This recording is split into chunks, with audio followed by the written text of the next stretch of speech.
특징주로 남영 비비안을 한번 보겠습니다.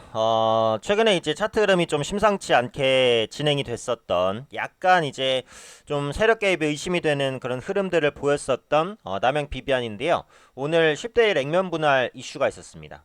그래서 액면 분할에 대한 정의 간단하게 이제 살펴보고 최근에 주가 흐름이 좀 어떻게 진행이 됐는지 나타났는지 이런 부분들 한번 이제 살펴보도록 하겠습니다. 10대 1 액면 분할이라는 것은 말 그대로 액면가를 조정하는 거죠. 주식을 발행할 때는 액면가라는 게 있어요. 5,000원, 그 다음에 1,000원, 100원, 막 이런 식으로. 근데 사실 액면가는 크게 중요한 건 아닙니다. 시장가가 중요하잖아요. 주식이라는 것은. 평가는 시장에서 하는 거니까. 근데 액면가를 처음에 어쨌든 정하고 출발한단 말이에요. 근데 중간에 그런 액면가를 바꿀 수가 있어요. 보통은 분할을 통해서 나누죠. 그래서 기존에 그 남영 비비안은 액면가 1,000원짜리 주식이었습니다. 액면가랑 시장 가치랑은 사실은 관계는 없어요. 그래서 그렇게 중요한 게 아닌 게 맞긴 맞아요. 근데 어쨌든 액면가라는 것을 모든 기업이 정해야 되는 것도 맞으니까.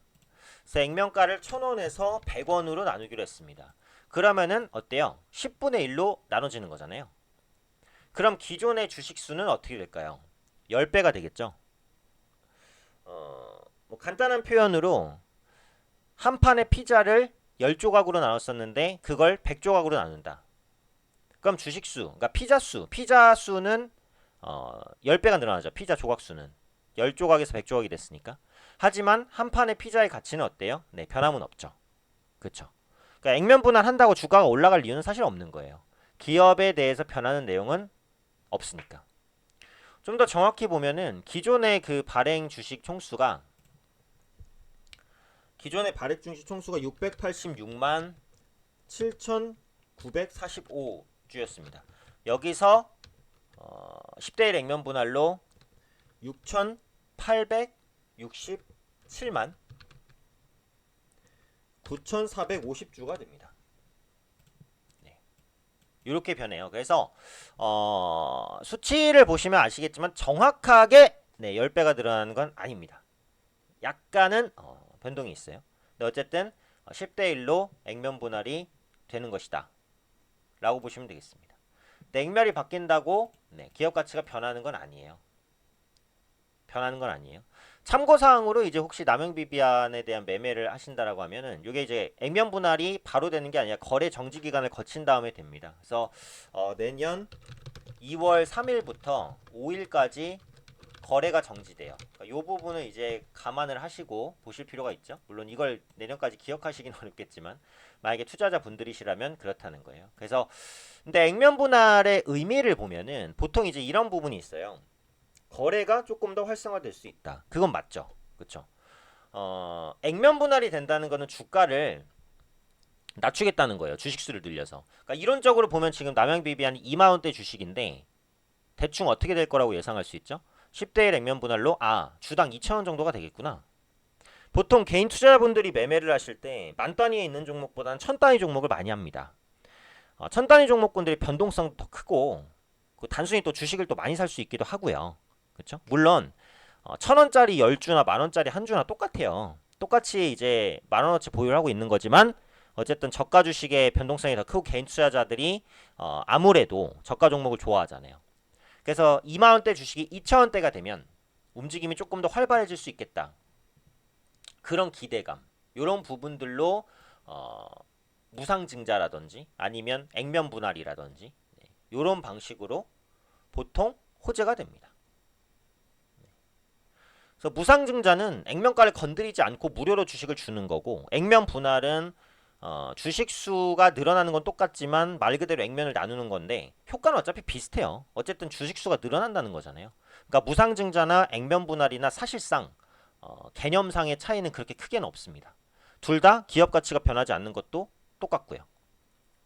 그래서 어떻게 보면은 그냥 회계 노름이라고 볼 수 있는 거예요. 액면 분할도.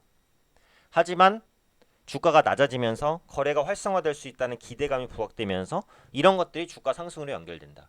물론 거래가 활성화된다고 무조건 주가가 올라가냐, 그건 아니에요. 거래가 많아지면 주가가 떨어질 수도 있죠. 단순히 그냥 거래가 많아진다는 거야. 거래가 많아진다고 주가가 올라가리란 보장은 없어요. 하지만 시장에서는 과거의 경험으로 보통 이런 것들은 호재다. 네, 이렇게 인식을 하는데 시장의 비합리성 중에 하나다라는 거죠. 그리고 하나 더 말씀드리고 싶은 게 뭐냐면은 이 액면 분할 이슈는 사실은 정보가 노출됐었을 가능성도 있다라는 생각은 들어요. 이게 주가를 볼 때 남영비비안이 이때 이제 상한가를 펴면서 급등합니다. 근데 경영권 매각 관련 이슈가 있었어요. 그렇죠? 그 다음에 잠잠해졌는데 요때와 요때 또 다시 한번 수급이 크게 유입되는 약간 수사가 늘은 흐름들이 보인단 말이에요. 이게 이제 급등한 게 10월 18일이랑 그 11월 13일인데 어 일단은 그 당시에 기존에 있는 이슈들 무슨 광림이 뭐 인수한다 이런 이슈도 있었고 그래서 실제로 이때 이슈가 아예 없었던 것은 아니긴 아니에요. 있기는 있는 부분이 있었는데 어쨌든 주가 흐름을 봤을 때 급등 눌림 급등 눌림 이런 흐름을 봤을 때는 약간의 그 매집에 대한 흔적이 좀 보이지 않나는 생각도 들어요. 그래서 이 주식 분할에 대한 그런 부분들을 약간 인지하고 있었던 세력이라든지 이런 쪽이 좀 있지 않았나. 그런 관점에서 모았다가 분할 상장 이슈로 단타로 좀 털고 나오는 그런 흐름들을 좀 의심해 볼 여지는 있는 것 같아요. 그래서 차트 흐름 자체가 조금 이제 수상하기는 하다라는 거죠. 그러니까 물론 이게 모든 주가 흐름이 다 세력이 개입돼서 다 움직이고 그런 건 아닙니다. 그냥 개인 투자들이 그냥 만드는 그런 움직임도 있어요. 근데 보통 이제 주가가 급등한 다음에 꺾였다 이렇게 하고 급등하다 꺾였다 이렇게 이런 것들 있잖아요. 이런 것들은 보통은 네, 뭔가 이제 세력들이 개입돼서 내부 정보를 알든지 아니면 주식 매집을 하든지 뭔가의 정보들로 급등시키려는 그런 흐름들이 수상하게 나오는 그런 차트죠. 그래서 이런 차트들도 많이 보시면은 제가 이제 그 급등주 찾기 강의 영상 얼마 전에 올려드렸잖아요.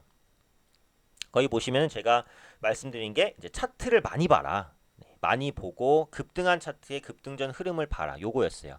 다만 이제 이거는 그 분할 이슈가 나오고 급등이니까 이슈가 들어간 건 빼라 그랬잖아요, 제가. 그죠?